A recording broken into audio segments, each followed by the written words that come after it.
Guys, oh, the screen shook again. Guys, deluded, I'm back again. I'm not going to keep you guys here long because there's no need to. But this World Cup, we're seeing a good performance from centre halves in a day and age where the art of defending is dying. When we're speaking about centre halves, the first thing man is mentioning now is ball playing, not positional sense, not tackling, not recovery, not being able to organise your defence, not being able to tell your fullbacks when to push on or when to cover, not being brave. All of these things that should be listed before you speak about ball playing, which is a pass. I mean, I know in today's market you need centre halves that can pass the football. I mean, clearly games evolve, but the principles are still the same. I personally would take over a centre half that's average, that's average ability defensively, but can play all the mad balls in the world.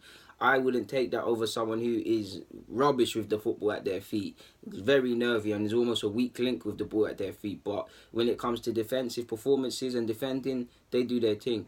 And as someone that believes the art of defending is dying, you've seen my vids. I've been refreshed this World Cup. I mean, I've seen calamity defensively defending. I mean, we've seen the highest, but maybe a bit is due to VAR, but we've seen a record number of penalties and goals conceded in the 90th minute, concentration, and all of these and individual errors, and all of these sort of things. But I must admit, because I've said the sport of defending is dying, and I do still maintain that, I've been refreshed with a couple individuals I've seen this World Cup. Koulibaly, I don't know how he's not at one of the bigger clubs. No disrespect to Napoli because they are a big club. Don't know how he's gone under the radar. We've seen a lot of performances. Akanji put in some good performances. I've been impressed with Varane, who's been around for a while. Davinson Sanchez, though, I can't, I told you guys when he signed for Spurs, I couldn't believe it. I said this is a master stroke. This is a great signing for Spurs. He's someone that can put pressure on the two Belgian lads at centre half. He's someone that, there's always talk about, he was actually playing alright as well, ironically. Toby Alderweireld, with a lot of talk of him departing the club and moving on and all these things, he could step in. And if nothing more, he's someone that they spent 40 million on him. They're making that back, and maybe with the way the market's going, they're making a good profit on that for Davinson Sanchez. I watched him at Ajax for a year, but prior to his Ajax move, there was talk of Ajax and Barcelona. Credit to him, he cared about his development. He went to Ajax, and maybe that's where another reason why he went to Spurs, to develop Premier League and these things. He's been terrific. He's been terrific. Against Japan, he was one of the better players. Against Poland, he was one of the better players. When they went out to England, he's one of the better players. I mean, his tackling, his concentration levels, just bailing out Colombia. Ultimately, he's not an attacker, so he can't make the difference in that, so they're out. He's only one man. He can't do it all alone. Yerry Mina's been alright as well, was alright, but yeah, he can't do it alone. And I know he's a spud and he plays for the Spurs down the lane, but I've been very impressed with Davinson Sanchez, and I maintain this. Like, Spurs, in my opinion, in the next year or 2 or 3 years, are really going to struggle to keep a hold of my man, because I really rate him a lot. I think the only thing stopping him now is he's probably guilty of not concentrating 24/7 and a bit naive, especially he's an aggressive centre half. I like it. At times you need to not get tight, step off a little bit. So he's 98% there, 80%. Maybe let me not exaggerate. 80% there to being a complete centre half, in my opinion. That's the only thing lacking. And obviously, as you get older, you get more street smart as a centre half and them things, and he'll have to grow into that. So yeah, Mov, I've been very impressed with him, and I see him at the PSGs, the Barca's, the Madrids, and these things in years to come, in my opinion. Like, I'm a big Davinson Sanchez fan. He's my sort of centre half, and because I support Arsenal, I mean, I hate Spurs, but I mean, because I support Arsenal and defensively we've been shaky, to say the least, and to put it in the nicest possible way, hopefully it changes.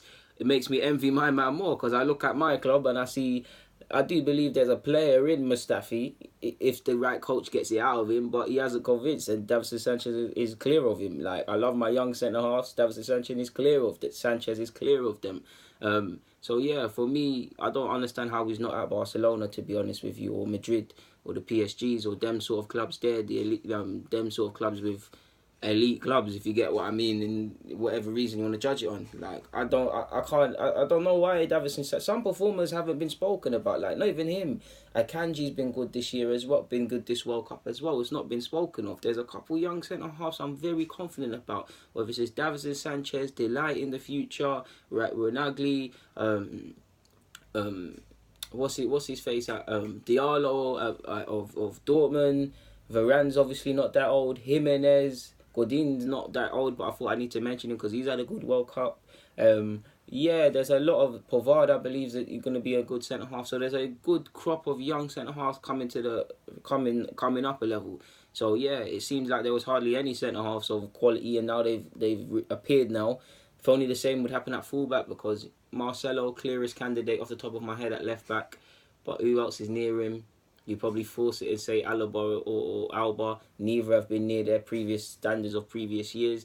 Right back, I don't believe there's a clear individual. You probably say Carvajal, but if I'm honest, people, I can't lie to you. I don't personally rate Carvajal too tough. He's good at recovery runs, but you know, that man there, you just don't feel like, I just don't feel him. So I won't ever pretend to lie to you guys in that. I think he's a good player, but you just know that man there, you're not sold, not even not sold on, because he's shown himself to be a consistent right back, but I can't put my finger on it. I just don't rate him too tough. But I can admit, clearly he's the most outstanding candidate when it comes to fullback. Whether that's a testament to him or is a critique of the standard of fullbacks of this generation, I don't know. I mean, Fagner is terrible. He's in my head now. Fagner of Brazil is terrible. How many times did he get forward? I can't lie, I think I'm better than him. Again, I'm a shadow of my former self. I've got beer belly and my lungs aren't what they used to be for obvious reasons. I know them things there. And you guys know I'm never one to talk like an idiot and say I can do better. But Fagner is dead. Fagner is dead, people. Fagner is dead. I said he's a reboy. He's a reboy, man. But guys, deluded. Get in the comments, subscribe and do the rest. I'm out, man.